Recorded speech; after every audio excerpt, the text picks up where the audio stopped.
got the wind. And Desi's not working again. I've had him up near the intact, but I've got up to all sync and I'm having problems connecting to the controller, so he's back to the doctors again. In fairness, that controller hasn't been rated or fixed before. But today's not been wasted. I've met the owners of where the intact colliery is and had some good news about that. But we're up at all, yeah, me and Morgan are up at all sync, and there's something interesting. I spotted this when we came up with Steve Oz and Stephen and Ben just before Christmas, but the weather was foul. So I'll show you what I found. Obviously, you know, if you keep up with the page, come across the plans of all sync. Bill's uncovered them. So I'm at number 1 pit. Number 2 pit's in the background where the Coal Authority have kindly now fenced it off for us. But it's here at number 1 pit. And this here, I'll show you, this is the loading bay. There's the shaft. Obviously the buildings have gone. There was a building above here. If it wasn't a building, it was a gantry. This is the loading bay. And what I want to show you is on Rooley Moor Road there. Can you see where it gets wider? It's like a little semicircle. And it'd be where the horses and the wagons, well, where the horses could go right out to pack the wagons in here under the loading bay. We'll have a look from down there. If you can see it, and I'm sorry about the wind, you see how it's wider here? Just this semicircle to back in near where Morgan is, that's where the loading bay is. And the shaft's next to my rucksack. And the road is an awful lot wider here. And there must have been quite a... They'd have had to store carts here. How many ton a day went away from here, I don't know.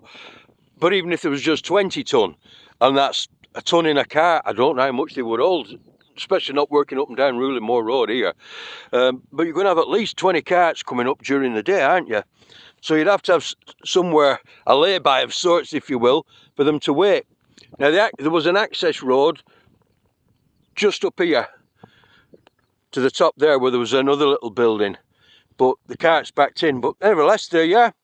So they could back round, and plenty of room there as a turning circle. So we're at the number 2 pit now, where the Coal Authority have very kindly put a nice fence up. It wasn't open. I suppose you could say it was a hazard if somebody was in the fog coming across the across the moor, sorry. But anyway, have a look. You see the stone lining on the shaft. Now, whether it was stone lined all the way down, I don't know. But this was when John Howarth worked it. And John Howarth started up at Old Sink in about 1833 thereabouts. And he took over from Thomas Livesey. Is it Thomas? There's the number 1 pit just up there. And Livesey had Boarsgreave Mill, and they went bust. They went bankrupt, did the Liveseys, and Livesey was leasing the pit off Lloyd's, and he never paid his rent. Now then, I have a poor law assessment for 1820 as well with Livesey, but what I need to do is go across to Preston to the archives, because I think they've got the original tithe map from the Spotland survey, and it shows Old Sink Colliery on that tithe map, so I believe, and it is also mentioned on the famous Walstead Clough murder. Walstead Clough's just there because somebody was passing Old Sink Colliery when they saw the gamekeeper for the last time. So anyway, this is number 2 pit, and Howarth kind of worked it. Well, actually, he said he sunk his pit before he even signed his lease, but I'm taking that to be number 1 pit. And it is joined, you can just see where Morgan is there.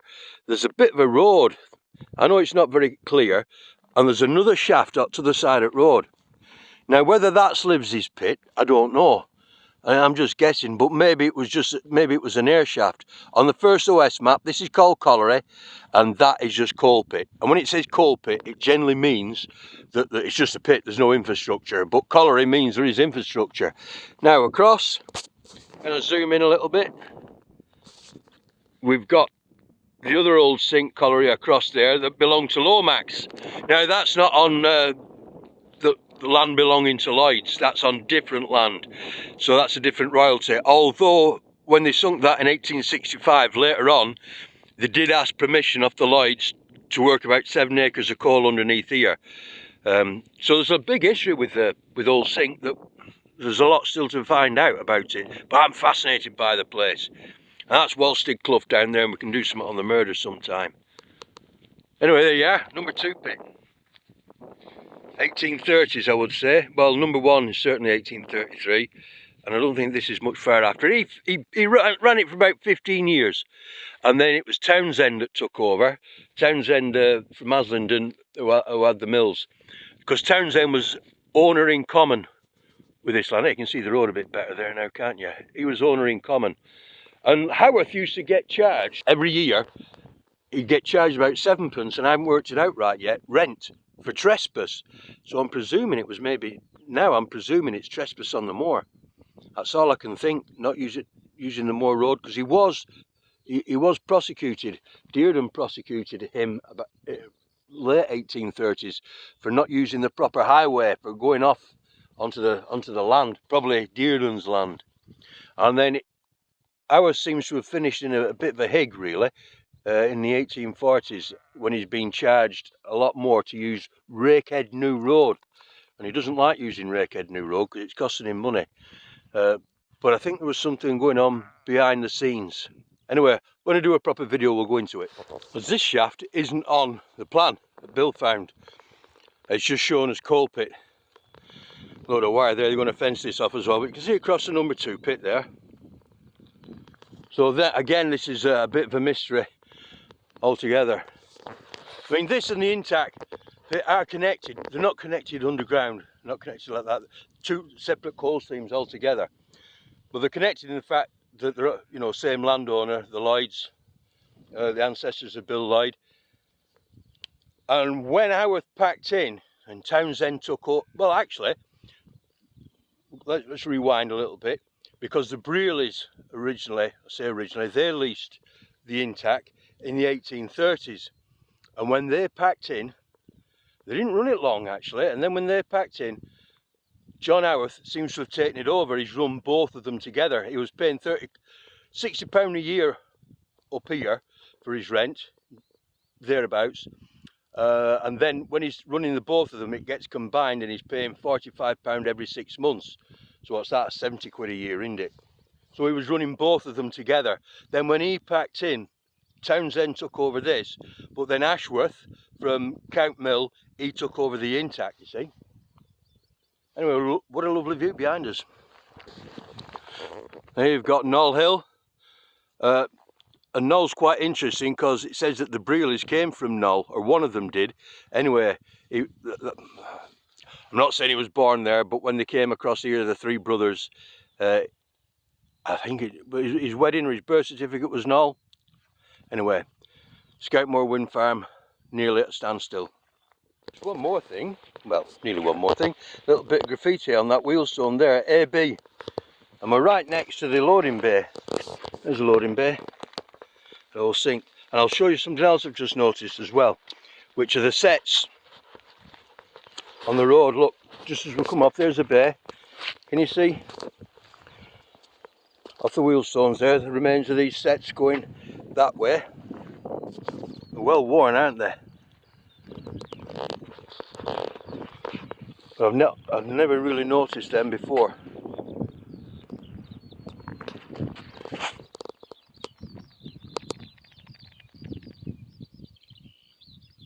Anyway, there is another shaft, and I'll show you that.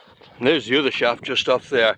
And this section of Rooley Moor Road from here, from the pit on, down to Rakehead anyway, I'm sure has been relayed since the pit closed, because I found in an old newspaper an advertisement, I'm sure it was for contractors to relay the road or something like that, and I forget the exact date and I forget where I put the reference, but the road has been on this side certainly relayed since since the pit closed, and I haven't got an exact date for this pit closing. I think it was the early 1850s. As I'm going through the accounts, I'll find that out. But if you look at the 1844 to 48, the first OS map, that is round about, was surveyed and drawn about the time that Howarth was finishing and Townsend was taking over. Townsend, say from Aslington, but he was part of Townsend, Hargreaves and Barlow, 3 of them in business together. They also ran Grieve Colliery. I mean, they really did develop Grieve in Bacup. Anyway, we'll show this shaft as we go past. I've got to get back to these gate posts and take some photos for Steve Oz. Now, we'll not go on it, but it's where all those sheep are there. And it's not on the colliery plan that Bill found for us. The plan is about 1842, I think. So we have a plan for Old Sink around about 1842 and one for Intac as well at the same period. And they were dialled and surveyed by Fishwicks out of Rochdale. And I have tentatively looked to see if they do have an archive of any sort, or where them, yeah, any records from Fishwicks might exist still. Because there's lots more plans. They kind of did a plan every year really when they dialed up for the royalty money. So there should be another plan. There should be plenty of plans if they still exist. But like I say, this pit doesn't appear on the plan that Bill found, but it's on the First Ordnance Survey map. So as Townsend sunk this shaft as they've worked all along. According to Dickinson, it's filled up by about 1868. It's totally filled up. And the pit is sort of abandoned really. Dickinson doesn't write a great deal on apart from the depth of the shafts, which are about 27 yards at Lower Mountain, which is about 2 foot, yeah, around about 2 foot on a good day, I think.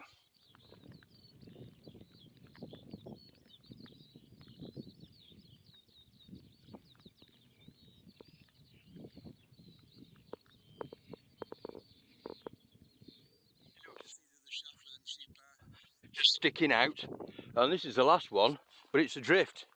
And you see that line of reeds coming out, and this is on the 1844 map as Old Pit. So this is a drift entrance in. This must be along the outcrop. But when you look on LiDAR, oh look at that coming across the Rochdale here, that bad weather. You can see all holes right in the crop edge all the way around. Yeah, so it's been worked all along the crop edge. But I mean, this could have been even where Livesey was in. I don't know until I look at that plan.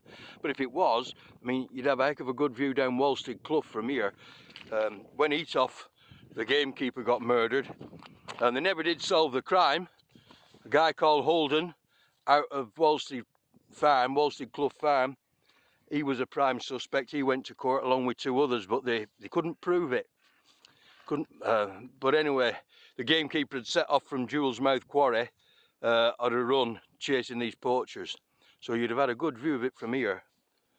But then again, the pit could have been right up on the top, I don't know. There we are, see, that's it going in. And before they mended the road here for the bikes, there used to be a green track run right down towards Helm Clough. That murder, by the way, was just before Christmas 1826. And it's interesting because there's 2 different stories. I've followed the real story out of the assizes when they got sent to Lancaster on, you know, on a capital crime. I've read that. But then there was another story written 50 years later saying that it happened during the summer, and it's like a fairy tale. But some of it might be true as to how the murder actually happened.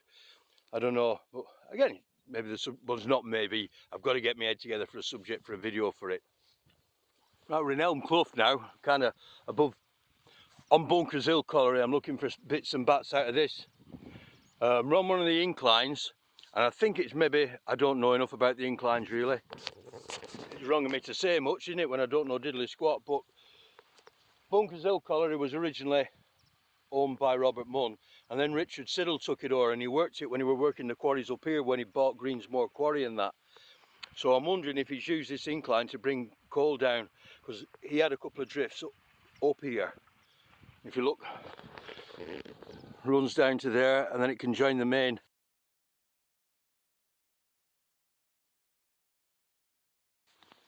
The main sort of incline down to the quarry, because just up round the corner we've got Elm Clough Colliery and the incline that came down.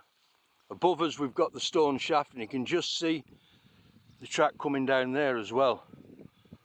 And then down to the main Greens quarries, an incline down, was it One Man's Path they call it? Right, let's see if we can find anything of Richard Siddle's. Right, well I don't know what that incline's for.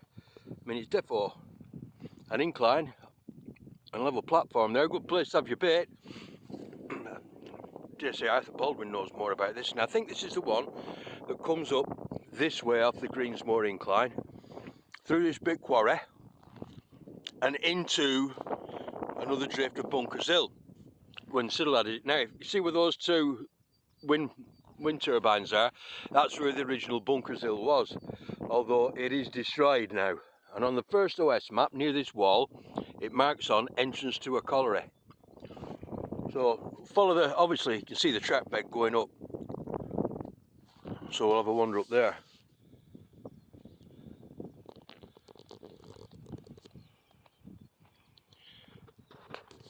Looks like pit spoil there. I can't work it out. There's a stone shaft right on the top. I'm sure we saw an incline coming up. Never mind.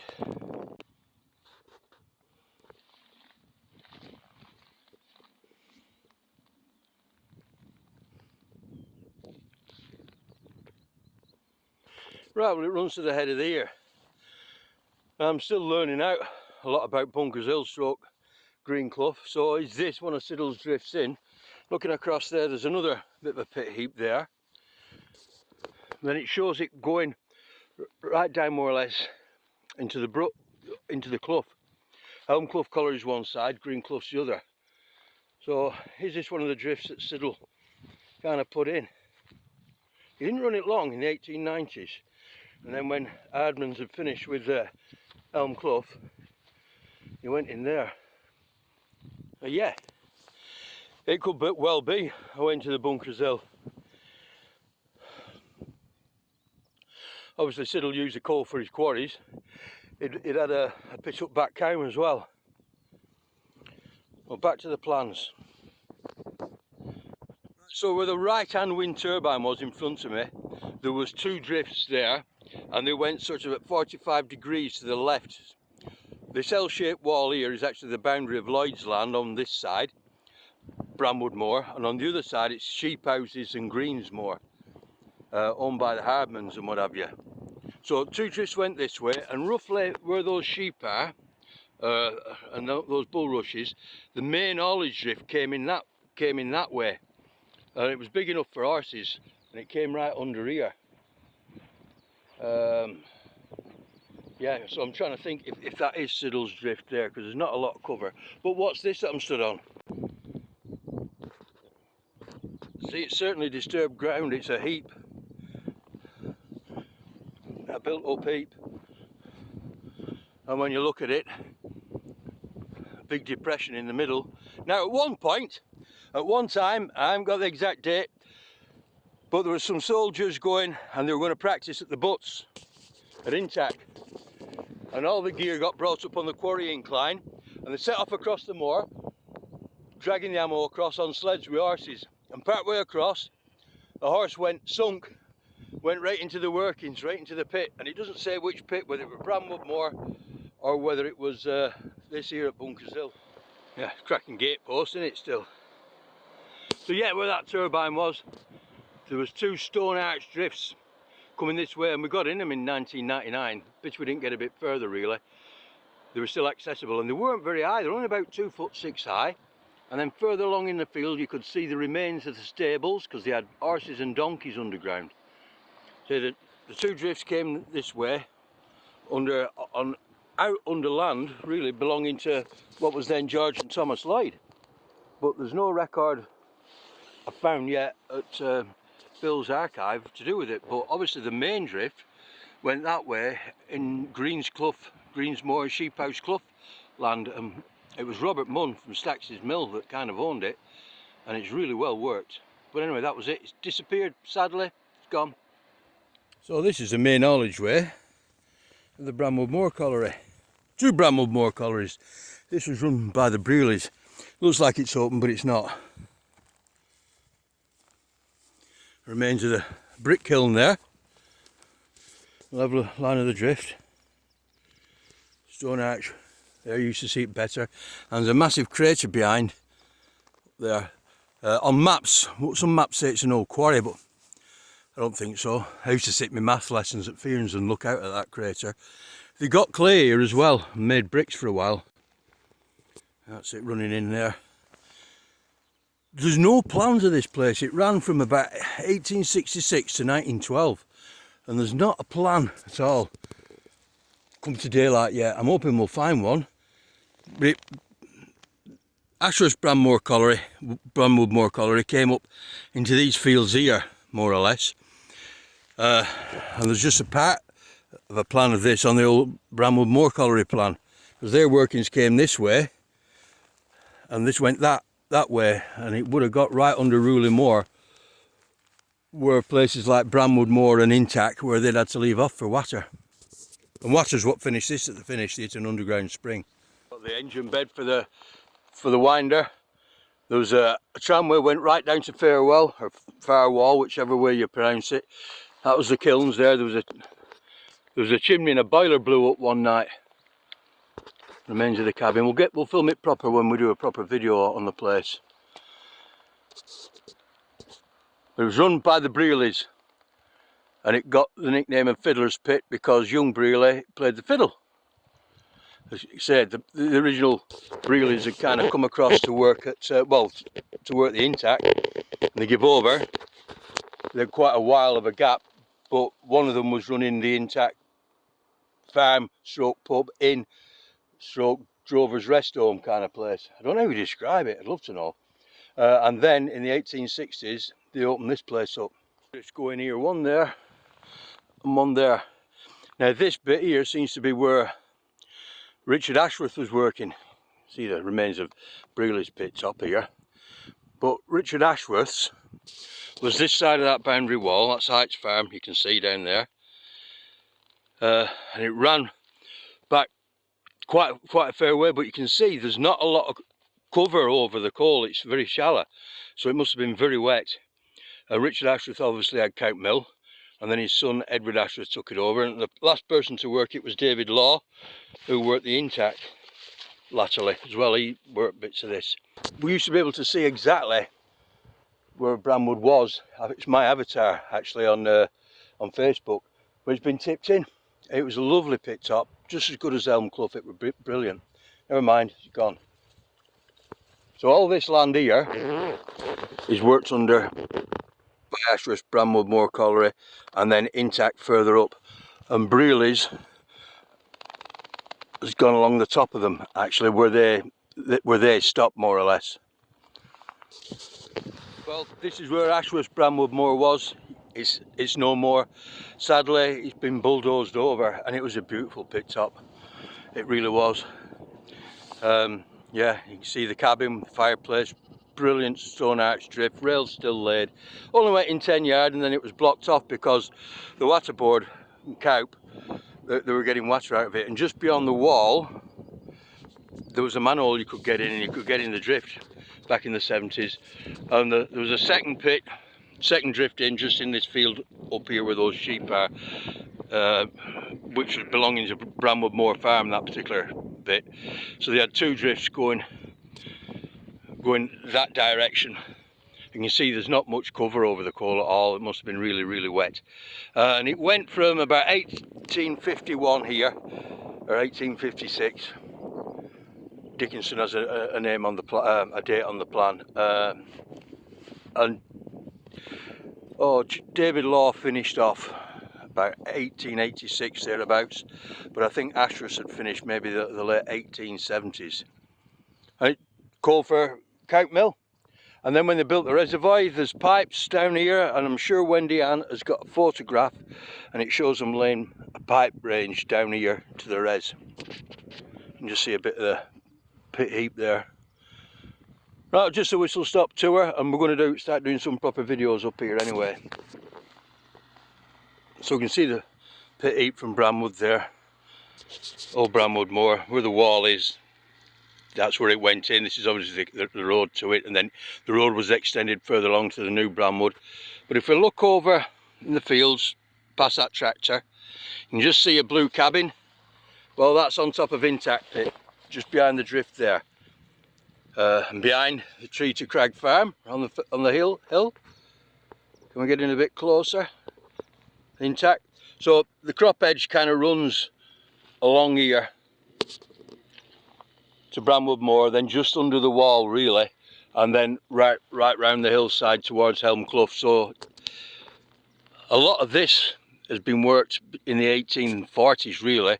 It just shows patches on the plans, and I think most of it is done by Ashworth. He did take over Intact for a bit, and then Dickinson puts him on here. Yeah, so all for the mills. because further up the arm rods who had the mills on Mill Moor, down at Waterbarn, they brought coal down from off Mill Moor, as well as Old Sink. I would imagine Townsend used it for his mills as well. So a lot of the coal up here was just industrial, and some mill owners actually ran the places. Right, look forward to doing a proper video on some proper stories. Right, I said that the tramway came down from Fiddler's Pit, New Bramwood. I got it wrong. I said Farewell or Fairwell, didn't I? It's Fairview, which is behind us. And I think where we've got the tramway, sorry, it seems to be coming down there, or it's maybe totally and utterly lost. It comes down the side of those sheds actually. That's where it is. And sheep houses, which belong to the Hardmans, is there. The ancestral home of the Hardmans. A very interesting house. Right, so that was that. I don't think I can get a better shot. We've got it on an overlay map, but that's basically where the tramway came down to. And where the Brealeys lived at the time as well. Abel Brealey lived there. I'm sure it was Abel. So this is probably going to be the road in to the pit, into the set, to the farm where the pit stage was. And then there was another quarry in front of sheep houses and another tramway then. But that was the mineral line, went down that way. So this is where the Brealeys were, and where all the coal would come.